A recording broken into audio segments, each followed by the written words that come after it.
dira proiektu batzuen galderei erantzuteko. Zerbait ikasi duzue lan honekin? Egia esan da nahiko ondo, ezta? Pizka bat agobiatuta azkenengo gunetan. Baita ere interneten informazio gutxi euskaraz,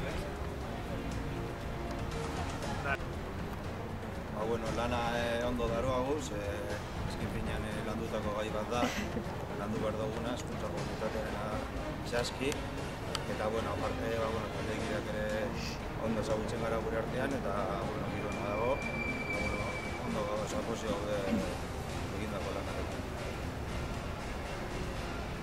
Hasiera baten ez gain oso agobiatuak, baina lana aurrera eraman dugun eginean kontrolatu behar lan desente daukagula, eta lanean gabiltza, eta espero gula iztertukatzea gara.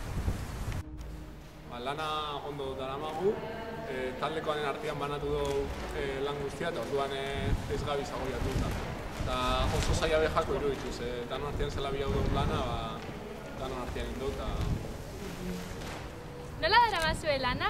Zaila iruditzen zaizue? Agobiatuta zaudete?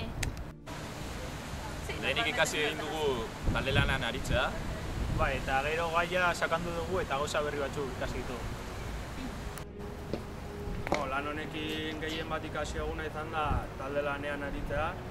Bai talde txikitan, gero lanan helburua da, talde txikitan egin dugun lana bat egitea eta kooperazio bitartez osorik ateratako proiektu bat lortzea. Azken finean talde batean danon aportazioa behar da, taldeko helburu hori lortzen.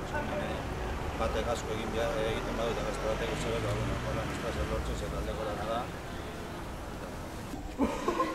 Lan honekin ikasi duguna da integrazioa eta inklusiboan ze pausu sartzen dian eta zelan egun dia klaseak horrekin. Nola ikusten duzue zuen burua aurkezpenari begira? Ni nahiko urduri nago, eta zuen nigo?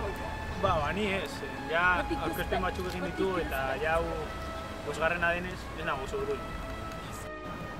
Aurkezpenei begira gure buruan nahiko ondo ikustegu, porque lan hauek egunetan zehar nahiko landu ditugu eta gaia nahiko menperatuak hagu. Hala eta guztit ere azkeneko momentuko errepasu bat eman beharko diogu lanai, eta espero dugu aurkezpena ondo. Ondo ikusten dugu, nahiko preparatuta ekarri dugu lana. Espero dugu zuen gustokoa izatea eta hurrengo saiora arte. Bat blogaren artisten partez! Caminos en revés, porque no pasa nada.